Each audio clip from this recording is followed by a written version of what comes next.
Yeah, it's like still world building, but it's like entertaining at the same time. Yeah, maybe it'll go on for 1,000 episodes. I don't think any anime should go over 1,000 episodes. Shots.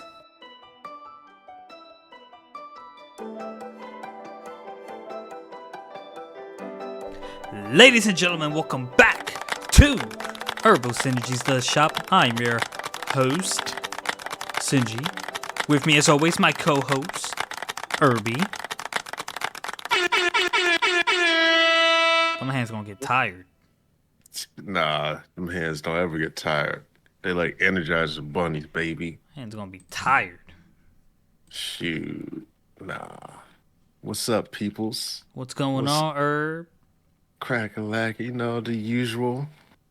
Just life living me, trying to live it. Aha. Do you have Mm. a flavor this week, perhaps? Uh, I don't think I do. I enjoyed fairly enough amount of stuff pretty well. But yeah, if you had put my foot to the fire, it might be when my guy Thorkel threw a Through it, spear through the spear? through four Yeah. people. Yeah. Yeah, shit's So popping off. from like a mile away, I'm like, I don't know. I think even like Greek uh, athletes at that time was only throwing it like I don't know, a couple 100 meters, if that. Um, that's also my flavor of the week. And you don't stop. Cause it's Cause no. I didn't even do it. You did it, not me. I almost did it. You was getting ready to. Listen, I'm a little perplexed here on what to do. What? Cause you see, here I am gonna talk Once about the again, last episode of Liar Liar, which means there's a spot open. hmm, But you know what the problem with a spot being open is? there is no problem. There is a problem. There is one, two, three, four, five, six, maybe 6 weeks, around 6 weeks, give or take, until Solo Leveling comes out. I don't want to fill the vacant spot with anything other than Solo. So I was thinking maybe just start doubling up on Vinland. Talk about one episode first, then you break the. Mm, and we couldn't have had this off the record. I want to include the people. Well, the people don't get no say in what happens. Hey man, but I felt like it was good content. All right, fine, whatever. Let's move on with the show. Just trying to be Yes, sir. diverse. I don't know if that'd be diverse per se. I don't know either, but let's just go. Yeah.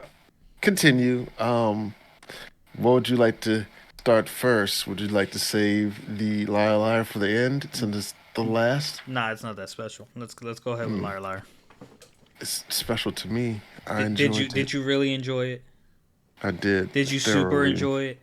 Hmm. Did you enjoy the wrapping up of the plot that we got like four episodes prior to the end of the show? Yep, The main plot we got like episode 8. we did. That was weird to me. I was like, yeah, the show's over. This was it. I mean, Spellblade just got their plot like 2, 3 episodes ago. So But you're like, what are we 6 episodes in? yeah, Yeah, that's fine. 2, 3 episodes ago was like 3 episodes ago. It was like episode 3. no, it's more episode 9. Oh, are we on episode 9? Yeah, Animes need to stop doing this. yeah. We need clear I don't. objectives. We know I what don't mind Thorfinn it wants to though. do. Nah, Yeah, I the mean, Spellblades is fun to watch. yeah, it's like still world building, but it's like entertaining at the same time. Yeah, maybe it'll go on for 1,000 episodes. I don't think any anime should go over 1,000 episodes Shots unless unnecessary. you unless you like do 1,000 and then you know or like 300 or something or whatever, and just do time skip where it makes it a whole new different stuff. But yeah, I feel like you would enjoy an anime that did that if it was like done in the way JoJo Bizarre Adventures does it. Like you never have like the same characters, blah blah blah. they do have the same characters. They just don't overlap frequently. Like the depends on who it is. Um, they made the father's either dead or the grandfather's dead, and they just come in. But that reminds me of how they did my girl Jolene super wrong in uh, the last few of her episodes. I was like, really? That's how you gonna do it? But yeah, Damn, shoot. they done messed up Jolene. Well, it's just it's funny because like in the end, you know how the hero is always supposed to like defeat the villain in the end, right? Mm-hmm. Well, for whatever reason with her, she wasn't the one that like ended up defeating the villain. So I was like, really? All the JoJo's and this is what you do? So I was like, she could have killed him herself, but yeah. Or like they have like some major um, physical role there, I guess, as you know, with the attack or something, or cause an injury to get him. But yeah, it's that I've been meaning to talk about that because I finished that like weeks ago, and it is grinding my gears, spilt my tea, made it boil over. I brought it up for you. I knew you wanted to talk about something JoJo related. I didn't. I'm lying. You didn't. Yeah, I don't no. even know why you told folks that Make you get myself one of seem better, these. but I could what make myself seem better, but I couldn't. I couldn't follow through with the lie. Too much respect. Yeah, it's a good series. I do enjoy the JoJo's. It's gonna be hard to get past that art style, but you recommended it, so I will try it. Just Yeah, trying to get through some other things. it's big brain moves. You're like, oh man, I didn't realize that you had actually did that move like that. But it comes out now. What? I think it's the I don't know what to call them, but I think it's the spirit things for me. What? Oh, you talking about the stands? Yeah. Well, I don't. Yeah, I don't. I didn't know what they were called, but yeah. Oh, they don't get there till like season three. So season 1 and 2 does not even have it. Yeah, they it's something else that they do, which is weird because I'm like they have this like unique uh it's kind of mana based, but they call it something else. But it goes through and I'm like, oh yeah, he does all this stuff with this nice stuff, and then like season three happens and then they forget all about like the stuff that helped them get there. And I was like, oh, but I was like the stands are cool though. Yeah, I wouldn't mind having one. But yeah, I did enjoy it. I think I would. Yeah, I was thinking about because when I was watching it, I was like, when are the stands coming out?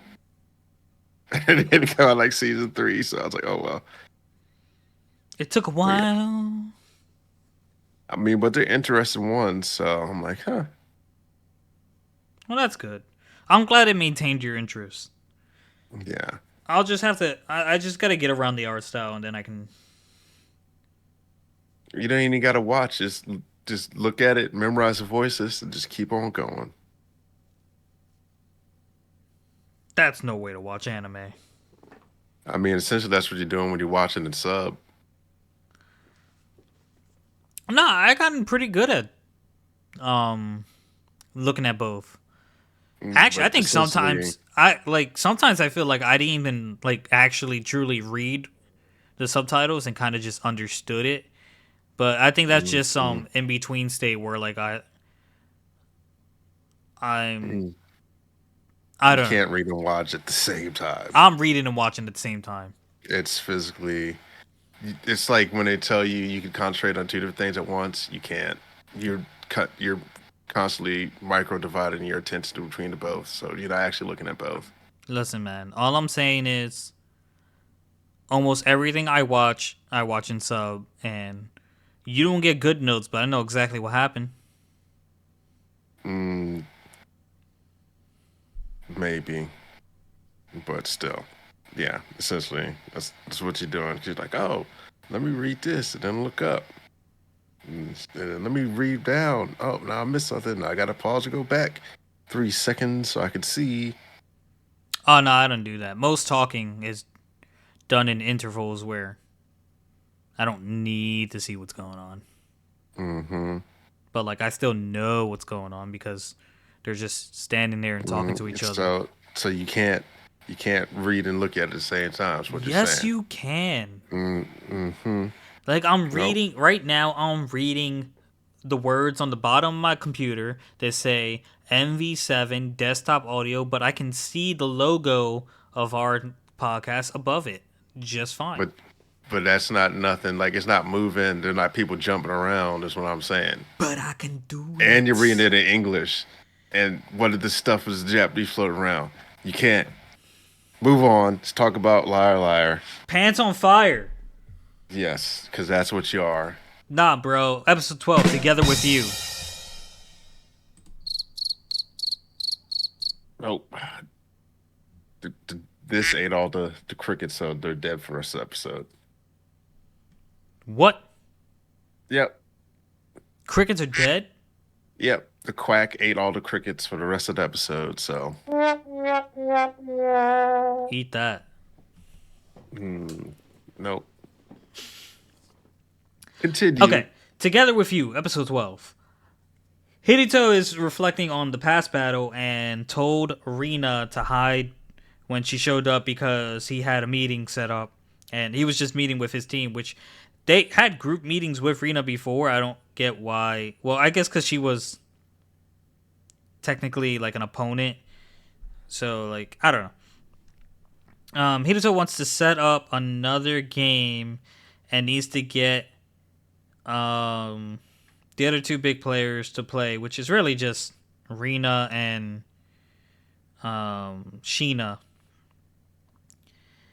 And he goes out and he's pondering how to get her to accept the game, and he bumps into Sheena. And like she's like, "Come play with me," and he's like, "Yo, is this a setup?" But no, like they're playing, and like she falls asleep on his lap. He's like, "No," she's acting like nothing happened at all. So um when they meet up later in the middle of the battlefield, Hideto's going down the previous condition she set up for the game that either her or Rina have to beat Hidето or else no one actually wins and he gets to decide what happens. So even though she's winning, she can't actually win the game that she set up. And Hidето is kind of just manipulating her into playing the crossboard game that he set up, which is kind of just like a smaller scale version of the game they were already playing. And like it's a turn-based game that like anything you do on that affects the actual field, and anything that actually happens on the field affects that game. So what was really like genius about this game, Hidето allowed himself to be brought down to just, or allowed himself to just stay with two spaces. Like you get these moves where you can like fortify or do other things and occupy spaces, and then you get like a action phase. But since he only had two spaces when they were playing these games, they were kind of like in a forced stalemate, because if Rina or Sheena wanted to win, they'd have to take away a space, but that would allow the other one to completely beat him. So he was pretty much hands off. The corrupt manager, since he realized that Chino was kind of like in a non-winning situation. He took matters into his own hands and like started just manipulating the board. And then Sheena's such a overactive kid. She was like, "Oh, this must be because of my awesome super abilities that I'm making this stuff happen." And they're like, "No, he's clearly cheating." So they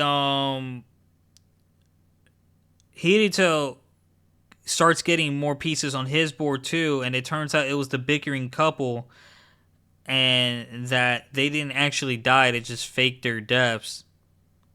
And the manager was getting pissed about that, and he was about to do something else, but Hideo used like skill tracer and ended up video talk chatting with the manager and like revealed his location. And he was like, "Hey, just give it up. You're gonna lose this game." And he was like, and the manager was like not ready to accept that, and Hideo was like, "Well, you're forgetting I have two more people on my team." And he's like, "What a," and he's just like, "What a couple girls gonna do?" So when Yuki showed up with Noah, they kind of, it was the demon samurai chick with them as well, and a few guys, and they checkmated him. Um, They Sheena, just they just was like, "Oh, we're gonna knock you out unless you stop." yeah. So Sheena got beaten pretty easily, and it led to Hideo winning. But when he noticed like the board didn't disappear, he looked down and Rina made sure she occupied a couple core spots just so that he couldn't have a flawless victory. And that's that's pretty much it. That was the end. Like they after the end, it was kind of just like a montage of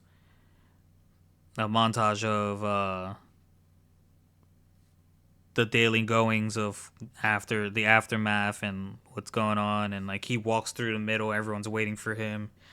It was a weird ending to me, like because like I guess because the plot, like the purpose of the ending of this season, or maybe this is just the first half, but like it was just like it was kind of weird. It was like a plot given to me later, and it was wrapped up fairly quickly because like I thought the intention of this was like I thought we were gonna collect more stars, and then we were collecting stars at a fast rate. So it was just like, well, we still had to find um the girl that he's been searching for, and we didn't do anything about that. We don't even know who she is. And also probably worth noting on Irby's end was when Rena and him met up earlier, and he wanted to tell her something. She thought he was gonna confess or something like that, and it was like, "No, you gotta hide. I got a meeting." Yeah, that's what I was gonna say because that was hilarious. She's like, "My love for me. Oh my goodness." Yeah, literally all three of them. And even though she's totally into the council press, the I forget her name, but the girl in the bickering couple, she says she thinks Kirito's like really cute. So my man's got he's got like a 3.5 harem going on, maybe three and a quarter. Um, yeah. Also, I was gonna say worth noting too is yeah, that the guy had given her a star that like lets her copy everything, the 100 faces. So it's like, oh, so y'all just make up stars and give them out to folks. Like that should just make a Hiruto have 7 stars and just let it do it that way. Oh, But you know, I forgot to mention that when the manager was trying to get the crazy dual wielding Kirigaya dude to take action, he was like, "Nah, piss off," and like pretty much just like, "Ah, you're a lowly person. Don't bug me again." yeah. So I'm like, So craziness. how'd you like this anime I picked, Irby? It was all right. They just did the generic at the end. Nothing got solved. So Yeah, it's like, oh, yeah, like you were saying. I'm like, oh, really? Like we, I definitely would. I feel like the show would need a second show, but I'm like at the way it did it, I was like, I don't think y'all should get one just because y'all some jive turkeys because you answered nothing, and I just feel like everything was just gone. So It's really it's a really unfortunate way to like you build and interest in these situations and these mysteries, and like then you just throw something at the end. It makes me feel like the author gave up on an aspect. You know what I mean? Like and like the person she's looking for is probably still very much relevant in like the manga and like the next part of the season or whatever. It was just like, but I feel like you also have to like keep in mind the anime, like how it's gonna transcribe in the anime, like what you're getting people into and how you're finishing are like some of the most important. Of course, what happens in the middle is very important as well, but you can't get people hooked on A and then like finish off on B without ever resolving A, because it just doesn't, or at least get us some step closer to it. yeah, Because now yeah, I you, just was like, yeah, because now you're just waiting months and you're just like, well, that's if it gets renewed. that's if it gets renewed. Like, yo, did you see Classroom Delete got a new trailer? I did not. Yo, it's coming. I don't know what this season's about, but it's coming. Yeah, um, we'll be waiting to see it. But yeah, I don't know, I'm just disappointed the way it ended. Nothing got resolved. It's just terrible. And my boy Lloyd didn't even get a second season. Lloyd. That one I wouldn't enjoy. He was funny. Yeah, I love Lloyd. Hmm, man. All right, but we're gonna kick it off with the Legendary Heroes Dead, Season 1, Episode 7. I think it's the Legendary Heroes. No, that was the last one. Let's see here. It's the legend a new legendary hero. So season 1. So apparently, like the sword recognizes Toka as the hero. I'm like, what? My man's finally get recognized as a hero? He's a true hero He's not. with He's no a hero terrible, qualities. terrible hero. I don't even want to get started out with till later. But yeah, so then we flash to my guy Colin. He gets bit by a zombie, and he's like, I gotta just kill the demon, the devil before I fully turn, and this, that, and the other. And he starts running at them, and he gets shot by some looks like a blood bullet or blood spear. I'm like, ooh, straight through a vital organ in the kidney and or other kidney or stomach somewhere over there. I was like, oh, or both kidneys. Like, well done. So then the the main villain shows up, or is he the main villain? I don't know. I don't know if he did the one with all the attacks, but Henri recognizes him, and he's Sir Diego, the Necromancer. And so I was like, oh man, about to learn some new stuff.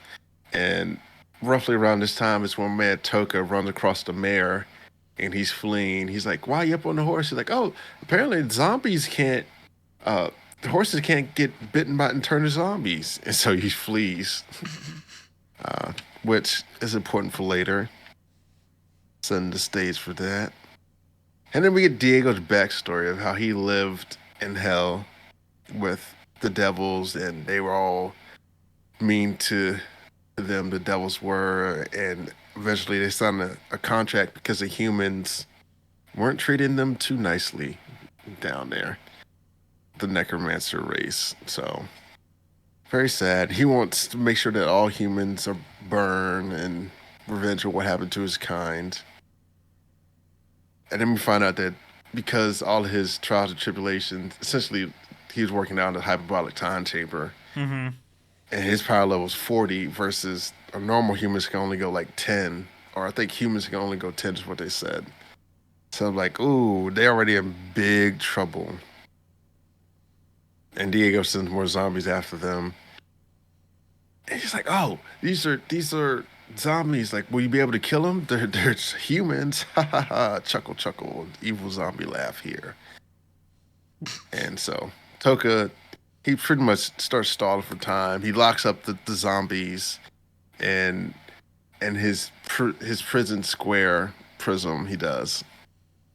Yeah, I was watching. Like, he's stalling for time. Like, what is he doing? I was like, I don't know. He starts stalling for time, and he tells him he has divine power, a legendary power, and his power is Lushthais, which was hilarious in itself because I was like, really? Lush thighs? That's what you going for? Who But was they the gave him person that like believed them? Henri believed him, and Diego was like, oh, okay. And I was like, I knew you were special. And Princess Marguerite was like, really? You gonna bluff? But that's what you're gonna use? It made me chuckle. I did like that part. But yeah, so they continue, and eventually the mayor comes back, and he hits he hits Diego with the enchanted carriage, crushes him, and the mayor. We get the scene where he tells the mayor what to do, and he's like, "Oh, essentially, I told the mayor that he gets to see Marguerite naked and some stockings if he comes back with the enchanted horse carriage." Because what man wouldn't want to see a guy in stockings? Yeah, I was like, huh, It's a that's weird hilarious. fetish. Yeah, she was like, "Oh, you just can't promise that." He was like, "Yeah, well, we got the stuff, didn't we?" And so I was like, yeah, well, yeah. So then he uses his loosh power. He's like, my loosh power allows me to manipulate those that that have a thing for thighs. I was like, yeah, I can see it. Then and this is when they start fighting, and the legendary hero Millie shows up, and it's Yuna's sister. I was like, oh. And that was the woman I saw in the last episode's preview. I was like, oh, I'm the legendary hero. I was like, oh, okay. So then it makes me think that maybe it's not actually Toka, but it's Yuna's bloodline. Yuna's bloodline? Yeah, because if her sister's a legendary hero, one could reason to think that she could also be a legendary hero because it's in her blood. I don't. I don't think she's the legendary hero because she doesn't have the sword. But also, I see what you mean on how like maybe the sword is responding to Toka better because he's in Yuna's body. But then I have to But wonder. she also has a sword too that like does magical stuff. That's probably just a sword with magic in it, though, right? It well, you could also say the legendary hero sword is a sword with magic in it. Could anyone use the legend? No, no, not anyone can use it. But if I feel like if anyone can use her sword, it's less likely that she's a legendary hero. Maybe just a hero that calls herself legendary. But when that make everyone call that's a hero that calls themselves legendary, you know, like there's no legendary hero per se. It's just a title that they bestow on the person that saves the people during a time of need. Oh, it could be. I thought and it could be and could not be. I thought the requirements were you had to be able to use that sword. Yeah, I mean, what if he's the only one that understood how to use it? But what if Millie had gotten to it first, and she understood how to use it? So I mean, who knows? Where They're the doing wind will the blow. yeah, they're doing a good job keeping it vague in its generalities. But yeah, I must say that I was like, oh yeah. So because there was Adventure of Dragon Tales, I guess, um, with Might Dai, which is a pretty decent one. I watched. Still watching it, but they he's the I don't know if they call him the Dragon Hero or the Legend Hero, but then they also had this other lad that was mad that Dai was calling himself the Legend Hero when he wanted to be the Legendary Hero, and then Dai was like, you know what? This it's big enough for two legendary heroes. So you can be the legendary hero of the North, and I can be the legendary hero. I was like, that's great, Dai. So, which brought me to this point here. We don't have to fight. We're Yeah, both legendary heroes. pretty much. And then so we find out that her dad is a pervert for titties. And a dick. And yeah, that's later. My dude was like, "Up, a nice rack's a nice rack, even if it's on a devil." And I was like, "Really, my guy?" And then we get I to second that. yeah, you go right on ahead. So then we find out that the spell is actually devil conversion magic, and it's turning people into devils. And in 24 hours, if they don't get saved or you don't kill the caster, then they're turned into devils, which is like an apt, not punishment, but apt revenge for turning people into things they that y'all persecuted them for previously. So my boy Colin gives his magic crystals to Yuna. He's like, if I want to die and turn to a zombie, you can have these. So he gets a whole bunch of magic crystals. And we find out Millie Eunice, she's the legendary hero, and her father, forget his name, something Eunice. Let me see if I can find it real quick. Da da da da da. Fury Eunice, that was his name. And so, yeah, the reason why he lost his knighthood title and he used to be part of traveling with the the hero because he did chest safety practice, and that got him kicked out because it was so close to sexual harassment. And he was like, Sorella had the best rack in the land, and I was like, my guy's down bad. Yeah. And so then they're traveling in the carriage. My girl, she's with Marguerite, talking, and Millie's like, "Oh, what is?" He's like, "What is exactly your relationship to Sir Toka?" She's like, "Oh, we're getting married one day." And this is the funny part. She's like, "Excuse me, what are you doing? What now?" And Toka had explained that she beat him 100 times when they were younger, so he had to like honor it. And I was like, my guy, that's terrible. I don't think he mentioned anything about honoring it. Well, he didn't say honor it, but like he was like, oh, that's the story, you know. And I he's have been to, Toka's got a little bit of a harem going on. little bit with Marguerite, but Marguerite's more so because she wanted a legendary hero.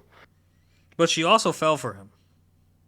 She did, but that was in the legendary hero's body. So, but yeah. So I also did kind of rub me the wrong way too. Was his dad like he doesn't like Toka, called him a pervert. I'm like, bro, it takes one to know one. Like You a step worse. you worse. You got expelled from the knights for inappropriate touching your subordinates. Yeah, my Like, man's just unhealthily attracted to thighs. You over here ogling the no parts. yeah, I'm like, man, if that ain't the pot calling the kettle black. Yeah, that's why he hates it for no reason.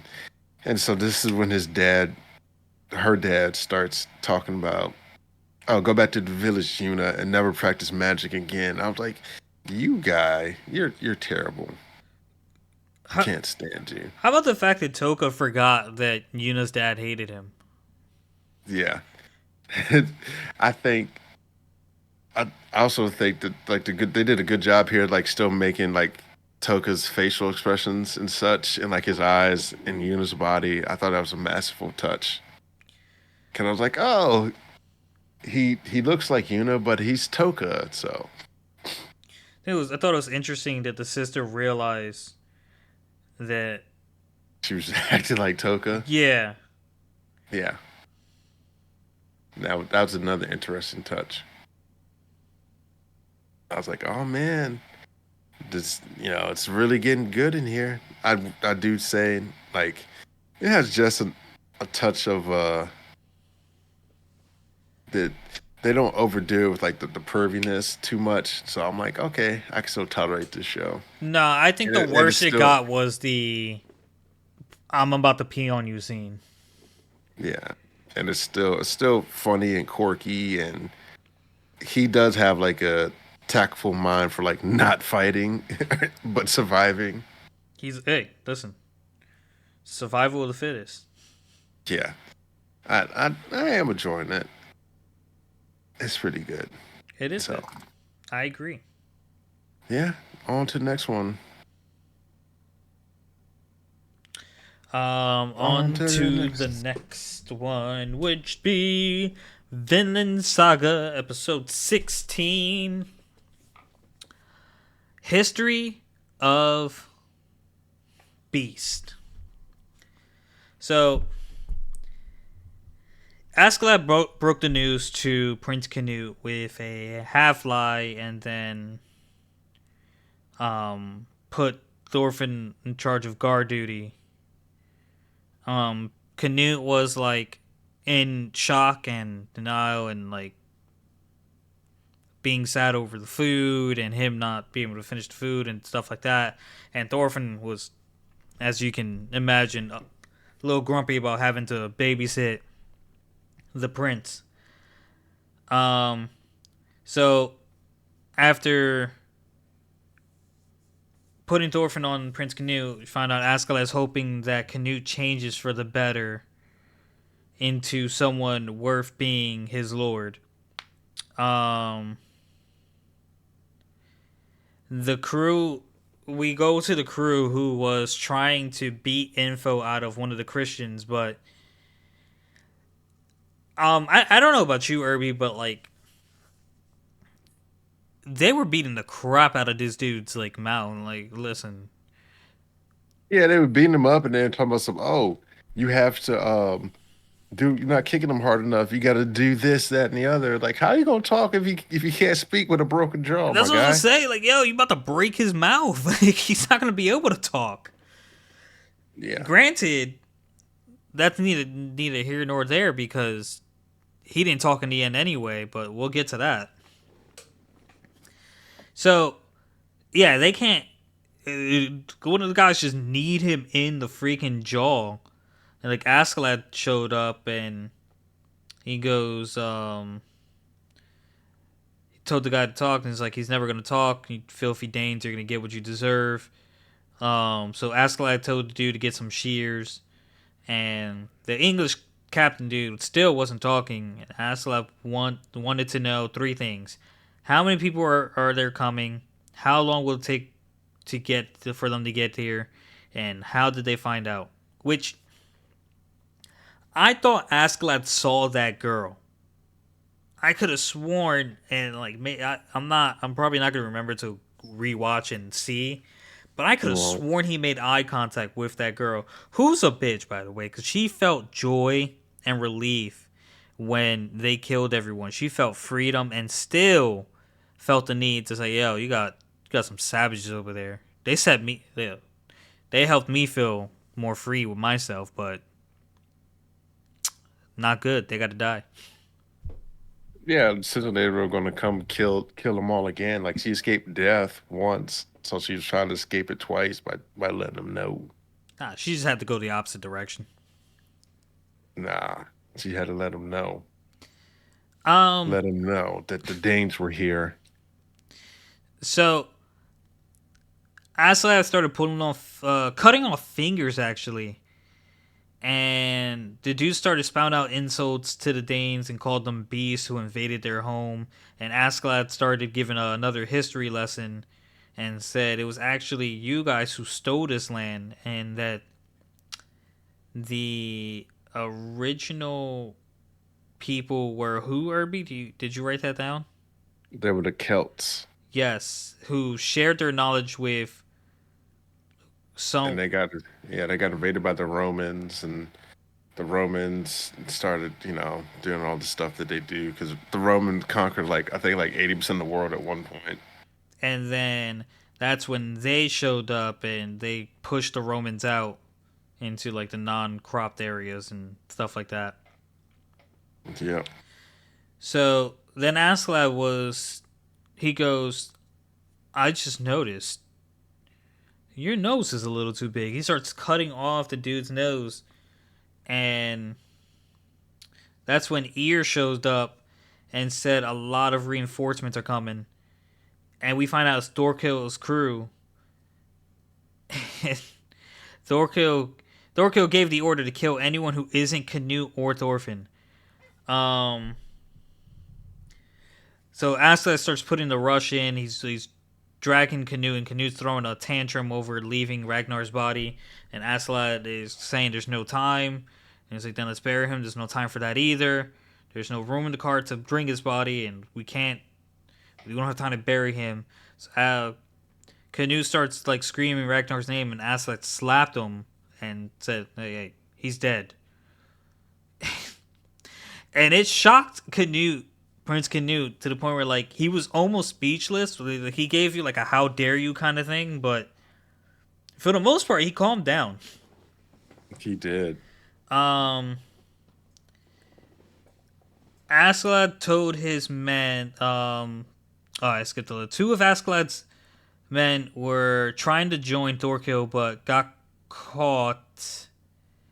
And Askeladd told them to like leave if you want to, but if you stay, march. March while you eat and sleep or die. So the people who did leave, Thorkill was just killing relentlessly. And when the one guy who seems to be his right hand, like his informant, things like that, asked him like, "Why don't you just let them join?" It's like, I don't want weak men who give up before fighting. I was like, that's respectable. Yeah, he was like, yeah, because I don't want them at my back when times are rough, because you already see what their change of allegiance is now. You can Mm-hmm. imagine. I could have seen if they ran up and like, oh, if you pay us 500 shekels, we'll be part of your crew, but they didn't. Yeah, no. So Askeladd has two guys tearing down the bridge, and like while they're like crossing the water, the one dude who is actually a face I remember on the crew often is trying to convince the other guy to like leave Askeladd and join Thorkill, and he's like, betray Askeladd. It's like, ah, come on, man. It's nothing against Askeladd. He's a great leader, but his luck has run out, which is something you hear a lot in the last couple episodes. That Askeladd's luck is running out. Um, Yeah. so Askeladd, he didn't. I don't think he overheard them, which I don't know why ears who can hear like fucking army kilometers away couldn't pick up on that conversation. Now that I'm thinking about it, um, Askeladd could tell by the faces of some of his men that he had some traitors amongst them. So he told Bjorn, take Prince Canute and go into a different um what do you call it, a sled, right? Wagon. Wagon, sled, thingy, and be ready to like get away with Canute. And as soon as Thorkill crossed over the mountain and saw people, without hesitation, my man just threw a spear and pierced like 3 or 4 people from not even like close range. It was like sniper range. And Askeladd said to keep marching, and that's when his crew started was like, no, like there's no point. Your luck's run out, blah blah blah. And it's like He tried to talk some sense into them and was like, if we stay, we can't fight Thorkill. We're gonna lose. We took out the bridge. If they want to get their resources across, it's gonna take them time to do that, which gives us time to escape. If they leave their stuff behind, they have a day at most of being able to travel without food and other supplies. This is the best way to survive. Which I can understand wanting to be with a great leader who has a good run of luck. But it's not like Askeladd is just a dude relying on luck. Like my man is like thought out situations for his benefit. You know what I mean? So like the fact that like so many of them gave up on him, I was like, bro, this my man might be a piece of shit, but he's a piece of shit that knows what he's doing. Yeah. So that's where we ended. The half of I feel like half of our crew went to join Thorkill and died, and half of the remaining crew betrayed. Wants to join in Wants to join Thorkel. Thorkill. Yeah. Essentially, I feel like we lost 2/3 of our crew. Yeah. But Sure did. it is what it is. Yeah. I ain't mad at it. All's fair in love and war. True. Yeah, so Although Thorfinn's face when they turned, I was like, I don't want to be bothered with this. he's just there so he can get his rematch. That is all. Yeah, he's just like, he's probably gonna kill a lot of people just because like I can't get my revenge if they kill Askeladd. Yeah, that's what I'm thinking. So that's gonna be him. He's gonna be like, you want to kill Askeladd, you have to go through me. He's mine to kill first, type deal. Yeah, And I'm thinking, other than Bjorn and Askeladd, there's probably not really anyone else in that crew that can take on Thorfinn. probably not. Yeah, they don't really showcase anyone else's abilities like that, other than Ear's hearing ability. That's a good ability. It is. I agree. Shoot, do you agree though? I do. I can't hear you. I do. I can't hear you. Listen here, bud. I do. All right. So we're on to the Reign of the Seven Spellblades, Season 1, Episode 9, Explore. So my man Oliver returns back to room, and my boy Pete got the night sweats. I'm like, oh, what's wrong, with my boy? Or should I say my gal at this time? Because I think he do they change like at will, or do they just have the They both parts at the same time? Because like I'm like, If it's my understanding that they can change at will once they get used to it, but for right now, since he's new to it, it just happens when it wants to, and he's kind of stuck as a female. Because I think otherwise, if he could change at will, he would be a man, just so he felt more comfortable sleeping in the same room with Oliver. But like, what now that you mention that, I think it's kind of interesting.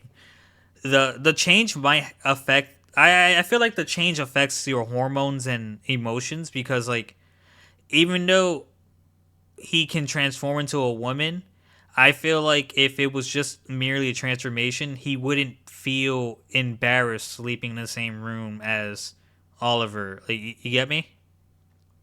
see, Like he would still think just because I have a woman's body, I'm a man, so this is okay. But like, nah, he's already like kind of a loner, and now that like he's only like sharing the room with Oliver because like it's more convenient. Oliver knows, and Oliver he's not the type to like intrude on someone that mhm. they don't want him to. So I feel like it just that feels like his best or hers best option.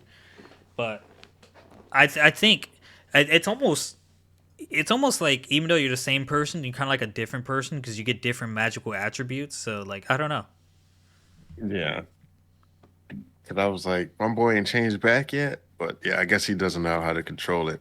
So anyhow, yeah, so he doesn't know how to control his mana and his female form, and He's having issues, and Oliver stabilizes him through the night. And he's like, "Hey, we can't keep your transformation quiet for too long." So I was like, "Okay."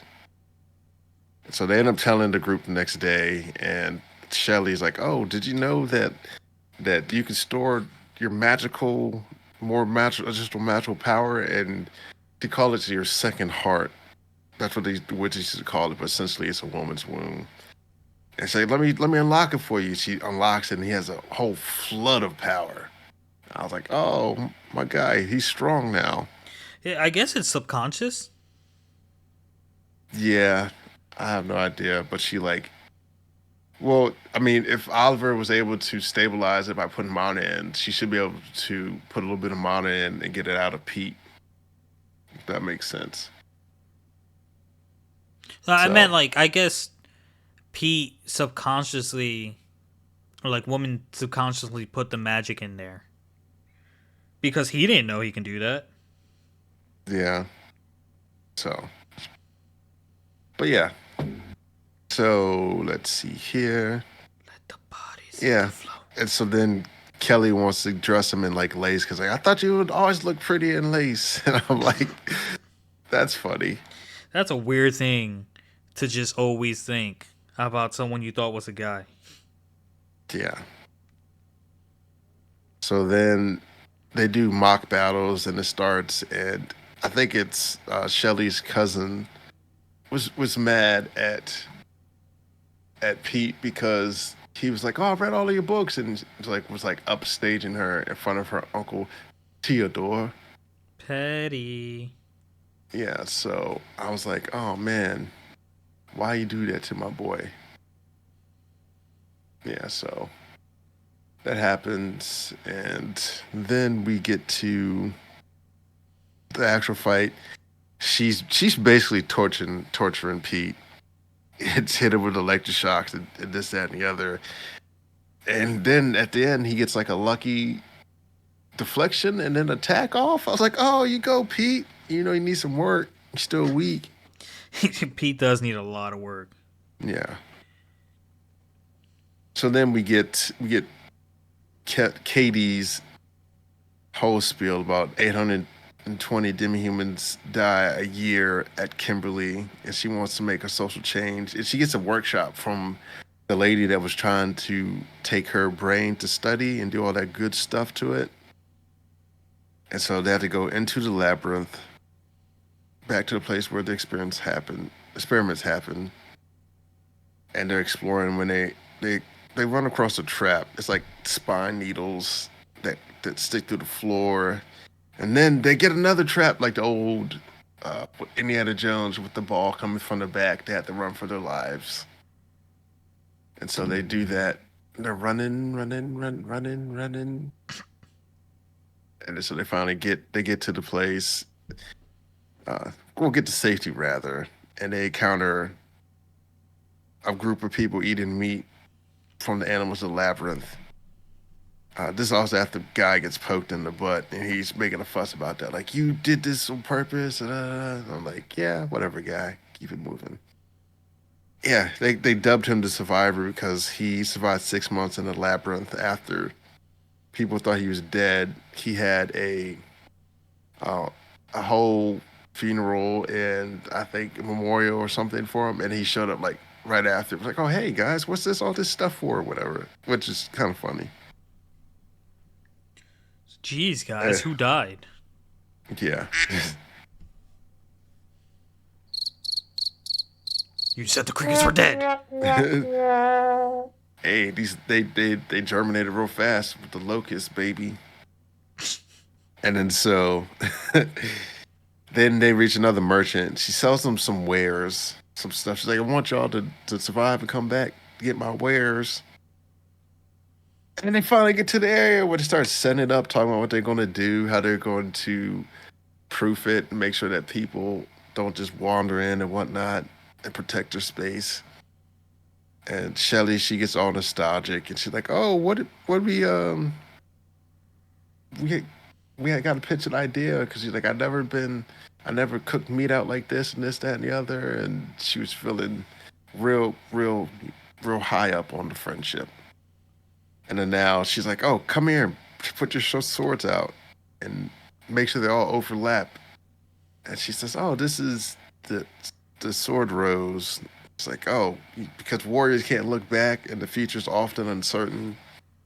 And she tells them that it's planted this day and it will bloom. And then she calls themselves the Sword of Roses group. And I'm like, "Oh man, why not the seven spell blades?" There's just not 7 of them. Yeah, They need one which more member. yeah, which they'll probably get one more. I think Tulio might come in there and be like a member. They'll accept him for him because he also wants to learn swordplay from them. So I was like, "Huh, he might be the new member." He can be. Yeah, so it might be something where the next time they meet, it'll be the Sword of Roses when he's not there, but the Seven Spell Blades when he's there. So yeah, Perhaps. yeah, and Shelly's cousin is planning something nefarious in the mines, and that's all I got. Well, if that's all you got, then that's all there is. Yes. Yes. You got anything else to add? Thoughts, concerns? Um, no. No. Week Hero has ended. I don't know if I told you last week. Mm, I don't know if didn't it care ended last for it. week. Didn't care for Weak Hero. How dare you? Hey, I was on record. I didn't care for it since the beginning. Actually, I think the author said that it'll be a little more after a break. Mm.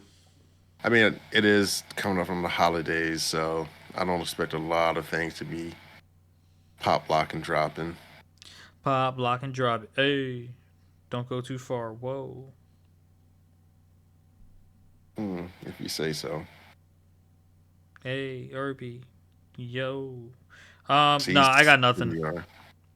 All right, then. Well, go ahead and wrap it up. You wrap it up. That ain't my shtick.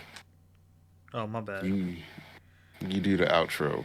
Guys, ladies and guys and gents, and in anything and everything you want to be.